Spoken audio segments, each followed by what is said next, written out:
Hello Saberland, Vader's Vault here, doing an updated, brand new video as a combat class user guide. In the last several years, since our original video, a lot of things have changed, and especially since August of 2019, everything here at Vader's Vault changed with the release of the Crystal Focus 10 or CFX from Plucker Labs. We revamped our chassis system, and there's a lot of new features. So we decided it was time. Not only did we put a user guide on the website in print form with pictures, but we want to do a video, an interactive video, so you can actually see the stuff in action and get a feel for how you're supposed to use and maintain your Saber. I have two different examples here because we have two different chassis access methods that we want to go over. But first, let's go over just the basics of a Saber. Okay, every Saber that we sell at Vader's Vault has two switches. So we have an activation switch and we have an auxiliary switch.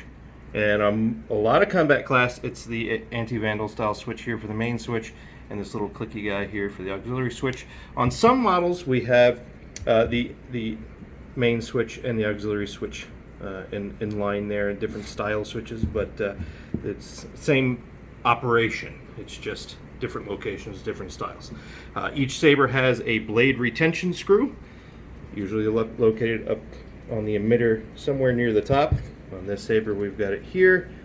On this Saber we've got it here. On most models it is a 1032 size set screw. We provide you a 332 Allen wrench for operating that. On some of our replicas we use 832 just because the size works better for certain replicas, in which case you would get a 5/64 inch Allen wrench to operate that. We have two different types of lighting technologies. We have conventional in-hilt LED, and we also have what's called Pixel, or conventionally known as NeoPixel, which is Adafruit's name, and then we have Plectropixel, which is the system we have designed and adapted around it using the pixel strips and also the pixel connectors, which is the pancake connector and the pogo pin connector inside the hilt. So we'll go over how each blade technology goes into your Saber, why you should pick one or the other, whatnot, but we will also show you how to access your battery, how to charge your battery, what the different stuff is on a Saber. Alright, first off, blades. When you get your Saber, the first thing you want to do is put your blade in your Saber, turn it on, and have fun. So, because it is not shipped with the blade installed. So, if you get a conventional LED style blade, there's going to be a dust cap on all of them. But when you open it up, there's this film in here. You don't want to pull that out or dump that out. We do not glue it in. There are reasons for that we explain on our website. But just know that it can fall out, especially if you're in a dry climate. Sometimes it gets very loose, but static electricity helps hold it on the inside of the blade. But you always want to put the Saber on the blade for the conventional style rather than the blade on the Saber. That helps keep it from dumping that film out. Some people find it easy to get the pixels to seat correctly when you do that as well. Whatever way works for you, but with pixel, there are little spring-loaded pogo pins down in the emitter, and you want to make sure that those are compressed properly when you put the blade in. So you want to make sure it's seated firmly before, and if you need to, rest the Saber on something, push down on it, make sure it's seated firmly before you tighten it with your Allen wrench. Now, the misconception here is that you need to almost drill through the blade with the Allen wrench screw. Don't do that. Really, you want to turn till you feel it make contact and just make another quarter turn. That provides enough snug hold to make sure your blade does not come out. If you go too far, you can actually damage the blade. You can strip the retention screw. You can get it stuck. All sorts of nasty stuff. We don't want that to happen. So just turn it till you make contact. Leave it alone. Okay, so with that said, once the blade's in, activation switch turns the Saber on. The auxiliary switch, the little guy on the back, tap it, and you get blaster deflections. Hold it, you get lockup. For those of you who with pixel and you get tip drag, if you hit the auxiliary button when it's pointed down on the impact, it will give you the tip drag pixels, which is pretty cool. Now with Pixel, you automatically get color changing. To change the color, you want to pinch both buttons at the same time. So you hear that announcement. Once you hear that announcement, you can then tilt the blade down through a fan of colors. We include 16 different colors as the default profile. You can add your own, or you can change the profiles that you get, whatever you'd like to do. When you get to the color you want, you can either tap the little button on the back to lock it in, or you can press and hold the button, and it goes into the blade profile selection. And from here is where you can actually change the blade behavior. We include several different blade profiles. You can also add your own or change the ones that are here. So we have different unstable styles from the flame, different mapped flames. We got Kylo style unstable, different moving, rainbow, candy cane, lava, Sauron's eye, full-on rainbow. Whatever you want to do, it's there. Now again, once you get to the blade profile you like, you can either tap the button and exit, or press and hold to go back and change the color. You can go back and forth as many times as you want, but just know that tapping the button, you'll hear the confirmation sound, and that locks in your choice. Alright, now with the Saber off, the auxiliary button gets you into the menu. Yes, with CFX, it is now a menu-driven system and allows you to change your sound fonts much faster, much easier, and there's so much you can do in the menu. So press and hold. Sound bank selection. Okay, now, once you're in that menu, you can tap the main activation button to go one way. Hello there. Collect Sony. Or you can tap the auxiliary button to go back the other way. Hello there. Whenever you get to the sound font you want, just like everything else, press and hold this to lock it in. So that's pressing the auxiliary button to lock it in. Alright. After you've done playing with your Saber and your battery starts going dead, it's time to charge your battery. This is where a lot of people start to mess things up. So, we have two different methods to access your chassis. On the following models, the Revanchist, as seen here, the Brawler, the Legionnaire, and the Wrath currently, you access the chassis just like it has been for the last 10 years through the pommel. So you take the pommel off, and we want to give the wrist a smack until you can get a hold of the chassis and pull it out. And that gets you access to your chassis. I've got no battery in here because I got it out here to show you how to charge it. When you're done, you want to push it. Do not push on the speaker. See that speaker? Don't push on it. That's very bad. So you just want to push on the edge until you get it right to the edge, and then let your pommel do the rest of the work for you. Alright, now on the rest of the models that we have, we use a fixed chassis. And that means you don't want to open the pommel and try smacking the chassis up. That's very bad. So what we want to do is loosen the grip.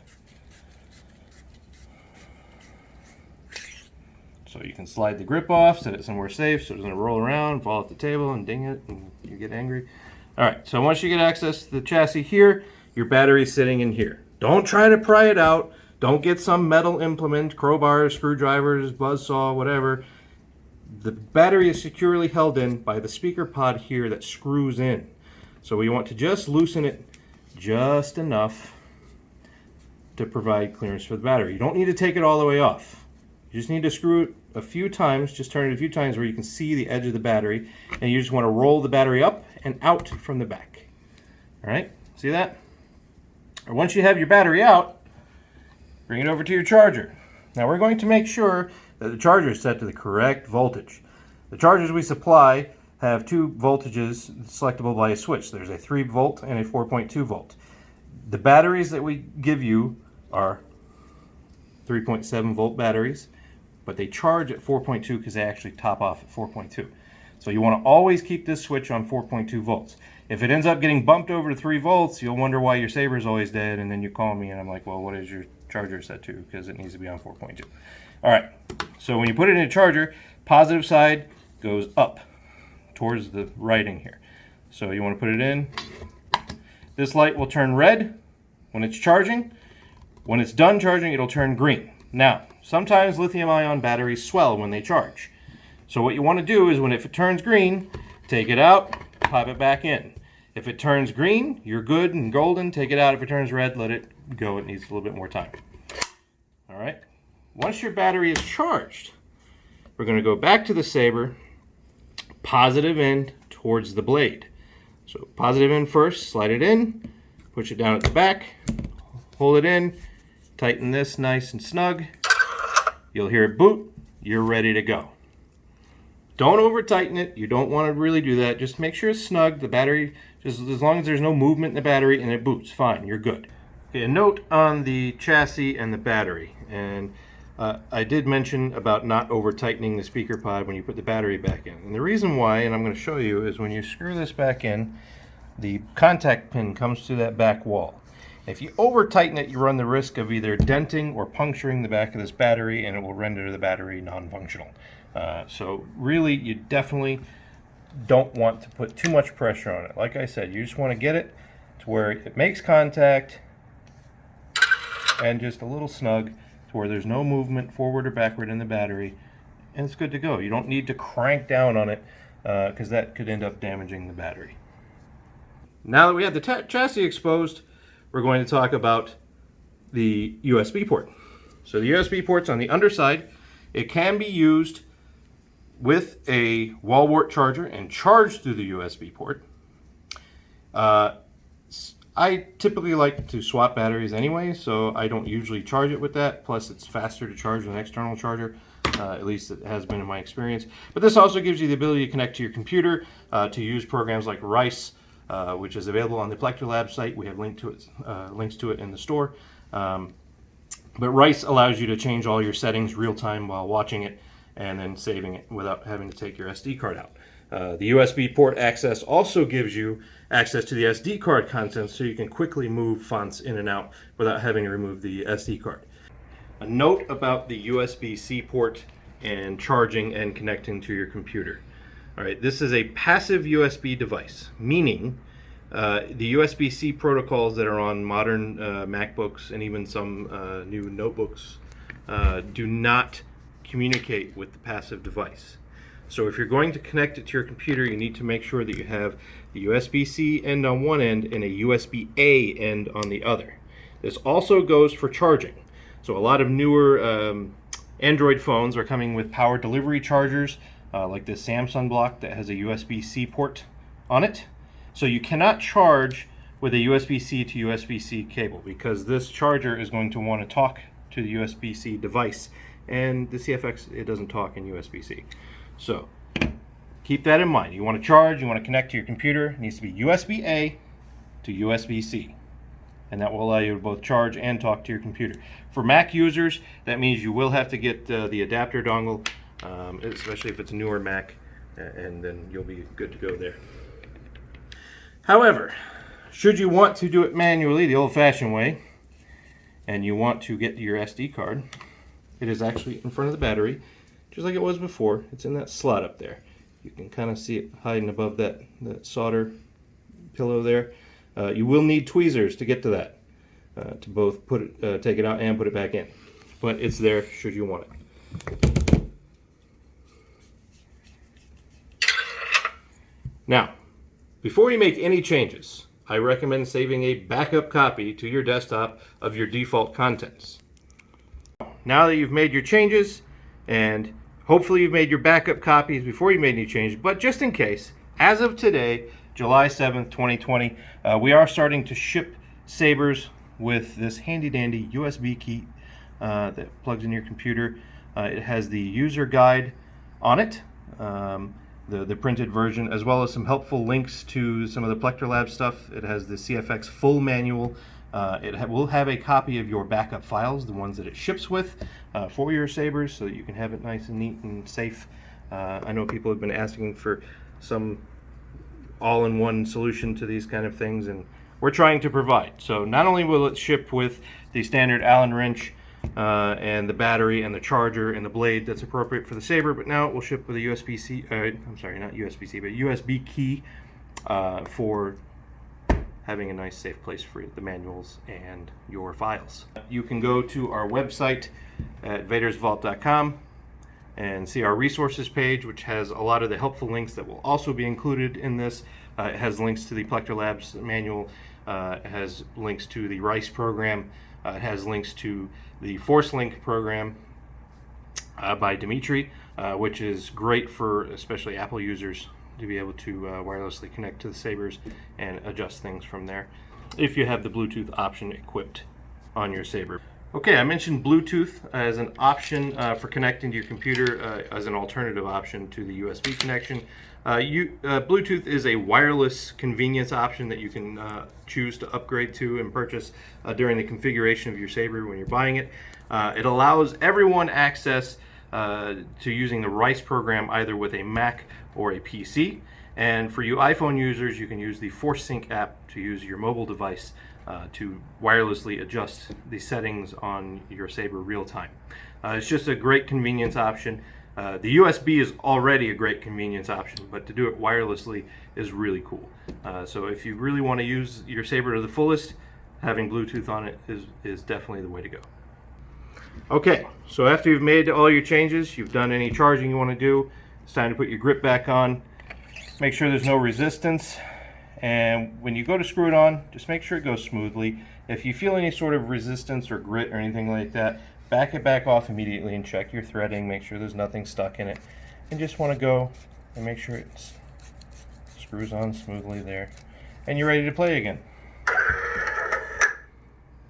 Ready to rock. Alright, so we're going to cover a few of our most common troubleshooting things that we deal with every day with people calling on the phone or sending emails or messages on Facebook. So one of the first things we get, especially with Pixel Sabers, is blade issues. So some of them aren't issues, some of them are just connectivity things. But the first thing that people notice is when they get it and they accidentally, while it's off, they hit the auxiliary button and they get this thing. This is not a broken blade, this is a battery level indicator. So this is a visual guide to sort of just give you an idea of where the battery is at. So we're peaking up here into the green, we're doing good. If it was down here into the purple or red, we're pretty done, we need to charge it. But this is just a visual, playful indicator of battery life. That is not anything that's broken. You just tapped the auxiliary switch while it was off, and it did that. One of the other common things we come across is people with confusion over dead battery issues. So when these batteries, especially if you're using a Pixel Saber, the batteries drain quickly. You're drawing a lot of power out of that little battery. So the Saber will start acting differently when the battery is going dead. The sound won't be as clear, your colors won't look as great. You'll also get the message when you try to turn it on. I'll show you here because this Saber has been used quite a lot lately. Sound energy critical. So it actually tells you when the battery's dead. Now on some models that use the OLED screen here on the side, you actually have a battery level indicator there, and you can see how it's flashing. It says, please charge me. So you want to give it a charge. A lot of the issues that people report are battery related things. Fuzzy sound or crackly sound is usually either your battery's dead or it's the sound font itself. A blown speaker on a Vader's Vault Saber is a very, very, very rare thing. The speakers we had made for us are extremely durable, extremely high quality, and can take a lot of punishment before they blow. So typically, if your speaker is not sounding right, it's either you need to charge your battery, there's something on it, because speakers are a magnet and there are holes at the bottom of the Saber, so sometimes metal stuff can get in there, little filings or whatever. You want to just check that. So you can take your grip off, clean the speaker with a Q-tip or something that can take off the debris safely without damaging your speaker. Or your battery's dead, or it's the sound font itself. There's a ginormous amount of sound fonts out there. Of course, saberfont.com has a large amount of sound fonts on it. Not every sound font is going to be the greatest sound font in the world, especially if you get one that's not really compatible with your Saber. With our Sabers, you definitely want to make sure you get a Plector compatible sound font, but there's independent font makers all over the place that have their stuff for sale. There's some really excellent ones out there, but not everybody is super great at making sound fonts. So sometimes you'll get a font that's super distorted or isn't mixed right. That is not your speaker. It just could be the font. Definitely check all the other fonts on your SD card and see if it's consistent. If it is, there's another issue. Usually it's your battery, or usually there's something on your speaker. On the subject of sound fonts, this Saber will come with 15 or so different sound fonts on there. We were just talking about distortion in sound fonts. There are some sound fonts that are purposefully distorted. They're either usually the unstable sound font. Like one of my favorites here is Pitch Black by Lars Blako. We also use a lot by Kasith. There's a lot of great font makers out there that do some really cool unstable fonts, and they do have a distorted, crackly sound to them, like this one. You can hear the popping and sort of energy, electric noise in there. That's not a blown speaker. That is intentionally meant to sound sort of unstable or overclocked, whatever. So just keep that in mind, that some sound fonts are meant to sound distorted and unstable. But there are a lot of great font makers out there that produce great fonts that are distorted on purpose. And once again, if you want over 700 different sound fonts that you can peruse, preview, purchase, and download, head over to saberfont.com for the largest selection of sound themes for your custom Saber.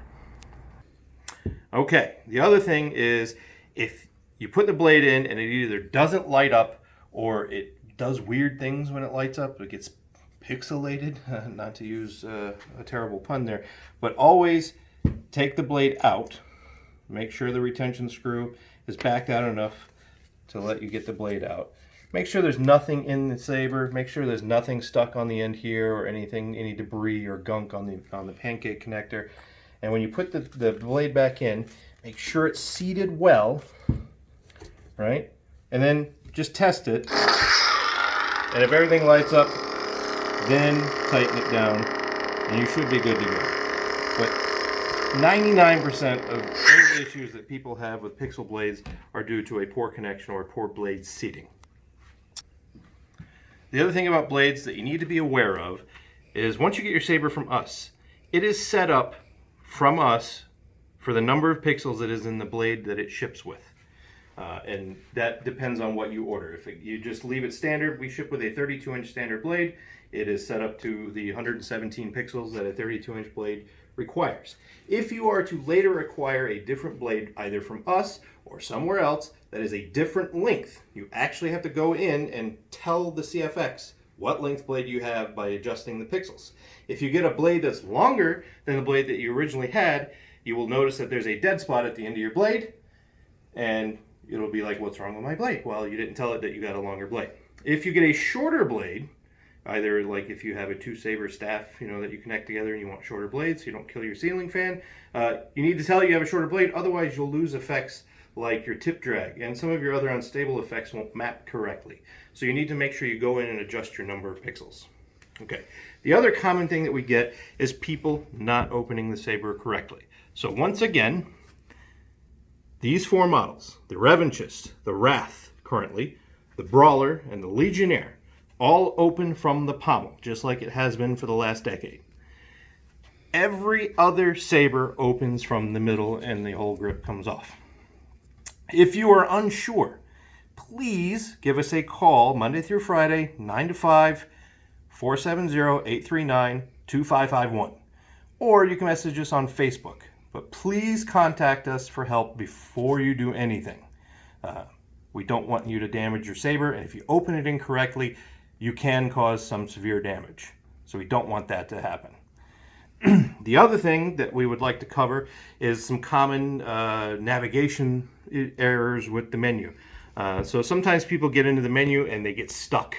The most common one is when they get into the USB-C access menu. So I will turn it on here. Sound bank selection. Pitch black. Put this world on touch stick.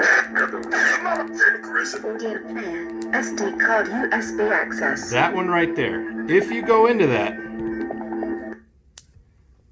your Saber doesn't function. You can't turn it on. You can't get out of that. It is looking for you to either connect it to your computer with a USB so it can connect, or you need to recycle the power to get out of that menu. So once you're stuck in there, you either need to connect it to your computer.